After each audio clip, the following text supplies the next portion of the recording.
There's genuinely encouraging news out of Oregon today, mixed in with a reminder of just how historic this fire season has become.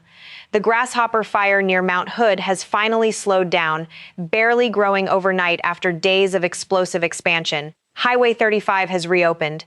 But by total acreage burned, Oregon is now living through its most severe wildfire season ever recorded, and officials are still warning that shifting winds could undo this progress at any moment. I'm going to walk you through everything new since our last update. Let's get into it. Let's start with the best news we've had on this fire in over a week. The Grasshopper Fire has grown to 85,114 acres and remains 20% contained, but the growth itself has essentially stalled. After ballooning from 39,439 acres on August 6th to over 85,000 acres just over a week later, the fire only ticked up slightly overnight, a dramatic slowdown compared to the nearly 14,000-acre single-day surges we saw earlier this week. There's a real, tangible win here, too. The Oregon Department of Transportation has reopened Highway 35 after multiple rounds of closures and reopenings throughout this fire's history. That corridor has been one of the most consistently disrupted pieces of infrastructure in this entire incident, so getting it back open is a meaningful sign that conditions along that stretch have genuinely stabilized, at least for now. Personnel on the fire now stands at 1,877, and the estimated cost of fighting this fire has climbed to just under $50 million, a staggering figure that reflects both the scale of the resources deployed and how long this fire has already burned.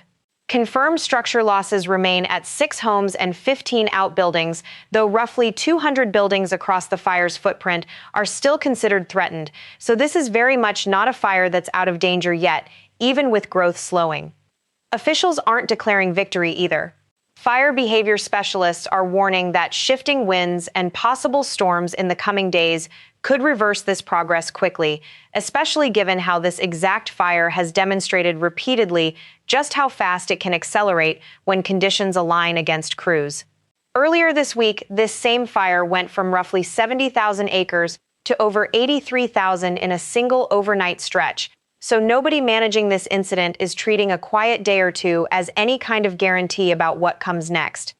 The plan for today is to fortify the fire's eastern containment lines and expand mop-up operations closer to threatened homes, essentially using this pause in growth to lock in as much progress as possible before conditions potentially shift again.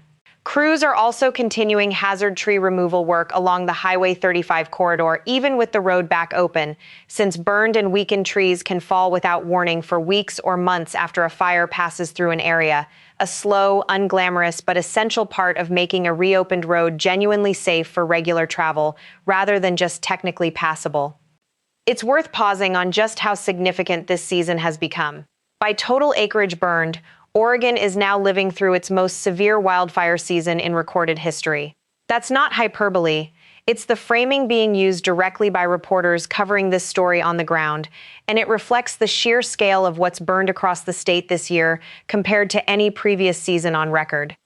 As of Wednesday morning, Oregon's Department of Emergency Management reported 63 active fires burning across the state, with 1.95 million acres burned combined, a number that's continued climbing toward the 2 million acre mark since. Combined with Washington, wildfires across both states have burned more than 3 million acres this season, and that combined figure has kept climbing even as individual fires like Grasshopper show signs of slowing. To put that in perspective, that's an area larger than the entire state of Delaware, and it's happening with several weeks of what's traditionally peak fire season still remaining on the calendar.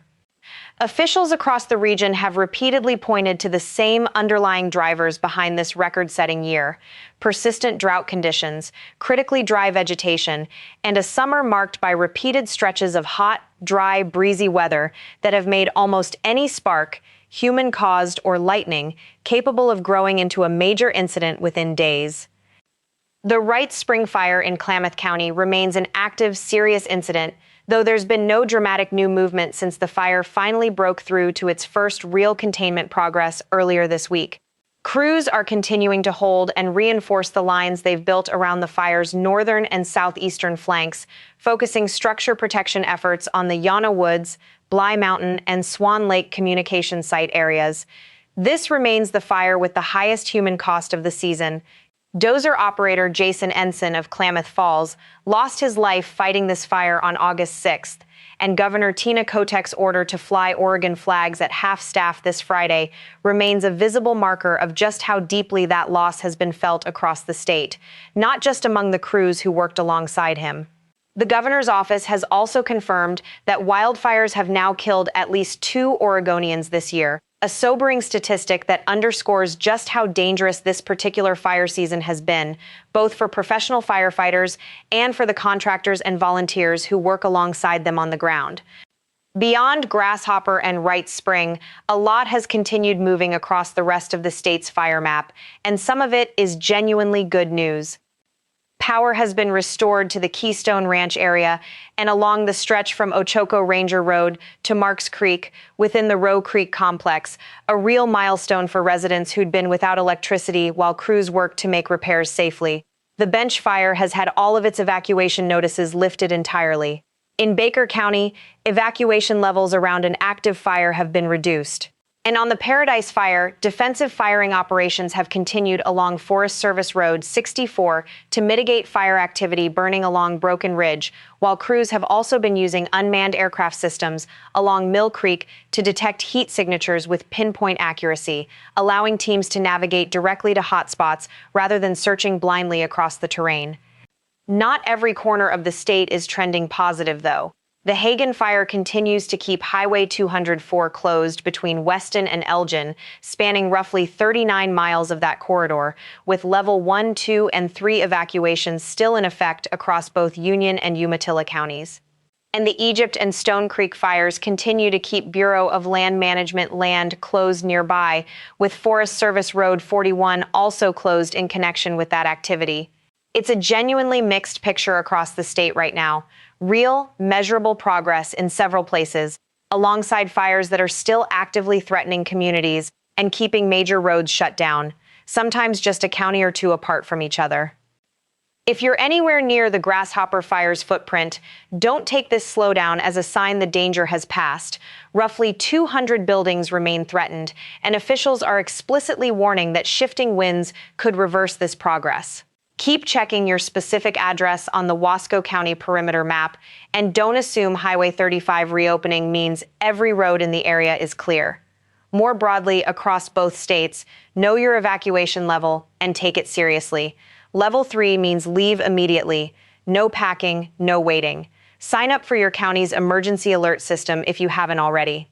Check road closures before you travel, especially around Highway 204 near the Hagen fire, which remains closed. And if you're near any active fire's burn scar, remember that a slowing fire and a fully out fire are 2 very different things. Mop-up, hazard trees, and shifting weather can all still cause real problems even after growth has stalled. A fire that's finally slowing down, a reopened highway, and a $50 million price tag on a single incident. All set against the backdrop of what's now officially Oregon's most severe wildfire season on record. This remains a genuinely consequential moment in the state's history, even as individual pieces of good news start to accumulate. We'll keep tracking every major fire and bring you the next update as new official data comes in. If this helped, subscribe and turn on notifications, and share this with anyone you know in Oregon or Washington. To every firefighter, dozer operator, and first responder on the lines right now, thank you. Stay informed, stay ready, and stay safe out there.